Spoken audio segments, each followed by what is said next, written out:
In July 2011, South Sudan declared independence from Sudan.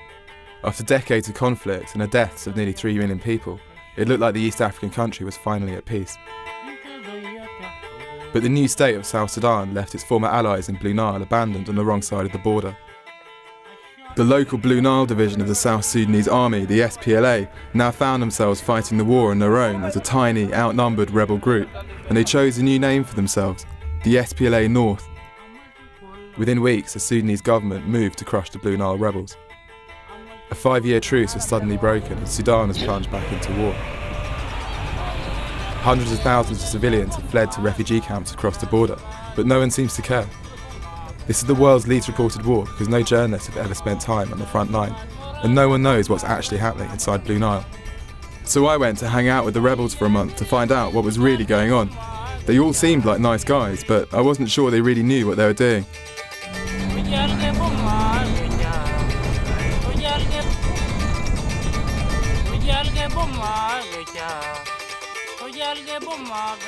Me, I am Brigadier General Blue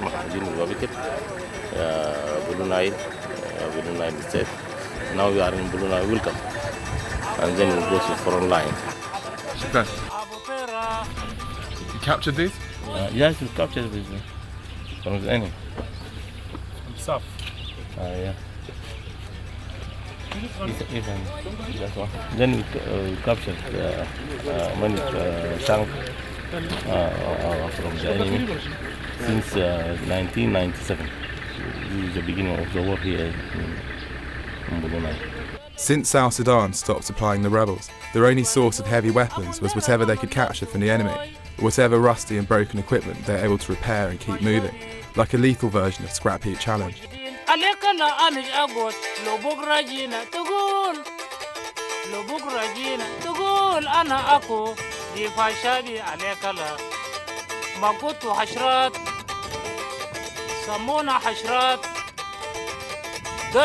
don't want the democratic system in Sudan.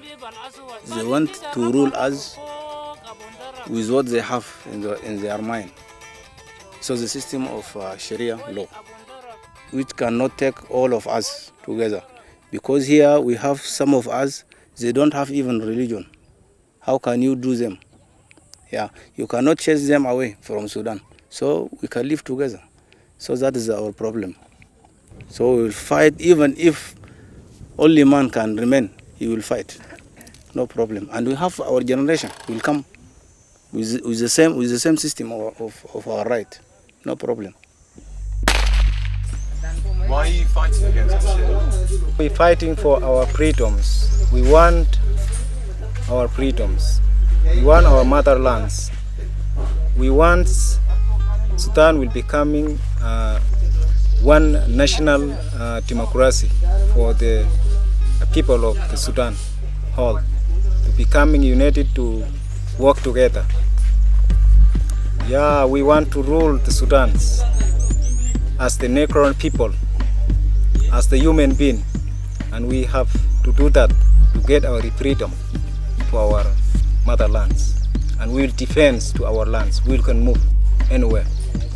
You will be around him.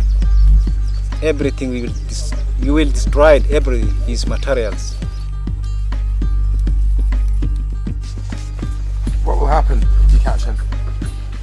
As he shooting our civilians, we will shoot him. You will shoot him.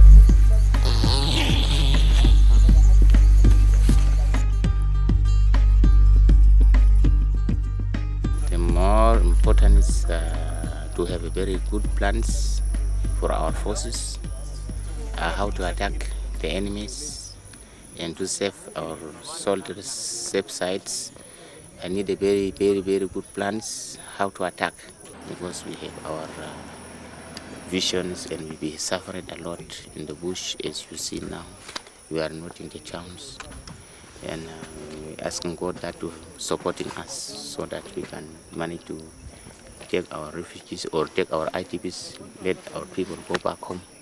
This is our plans, and our soldiers know that. We'll fight with him with the Kalashnikov. This is the rifle we have. We don't have any weapons. We'll fight with him with the Kalashnikov and we will capture from him. In fighting this war, logistic difficulties, bad roads, lack of fuel, is that a major problem, a big problem? Yes, the main problem is the logistic, as I mentioned, that especially food and the fuel, and then some ammunitions, and then additional rain is too heavy these days. The vehicle cannot move. They are moving and causing some difficulties on the main road, causing is tax. That is a problem. What's the problem here? The problem with the water. We are afraid here because the car will is stuck. This is what we are afraid. To cross there because we are there. We are not being here, we are just being across there. To move it for here, we'll passing by the foot and then we'll cross almost there. Salam, salam, montamo pae. Ayo. Que sole pae, canana na cada yemo. Que sole pae. Canana na cada yemo. Que sole pae. Ake. The more time I spent with the rebels, the more chilled out their war seemed. Because of rainy season, neither side could launch a decisive attack on the other. Instead, the rebels seemed to spend all their time playing cards and dominoes. But even in rainy season, the Sudanese government had one means of keeping the war alive. Whatever the weather, they were able to bomb us whenever they wanted. This is us being bombed before we even had breakfast.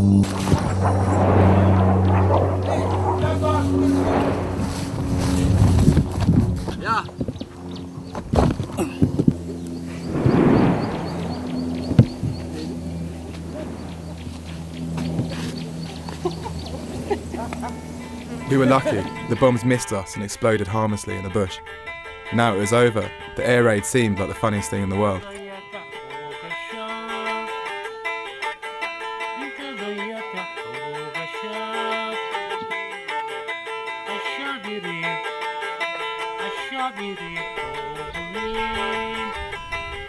The lull in fighting seemed to go on forever. The war took a back seat as the rebels sheltered from the rain. Once I taught them how to play noughts and crosses. They didn't do anything else for days.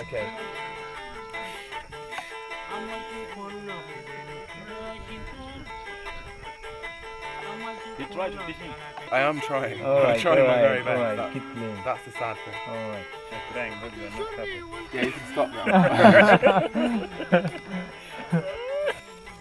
Thank you very much. It was like a really laid-back camping holiday.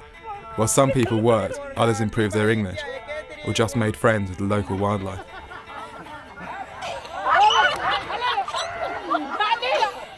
Finally, it was time for the big push.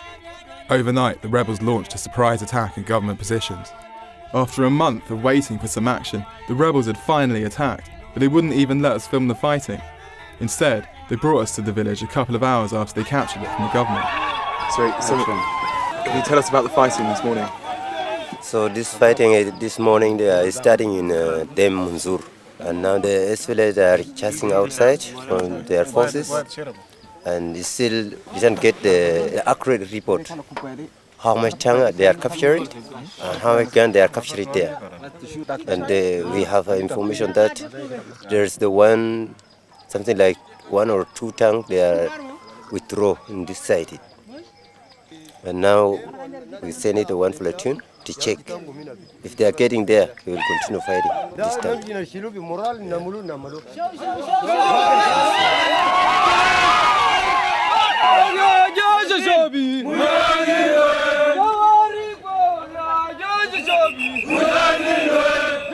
Are your men confident? Confident? Is your morale high, your men? Yeah. Yes. This was the rebels' first victory in a year of fighting, and for them it was time to party. But the war's not over yet. The Sudanese government has promised to counterattack soon. Now both sides are waiting for the end of the rainy season and the beginning of the fighting season.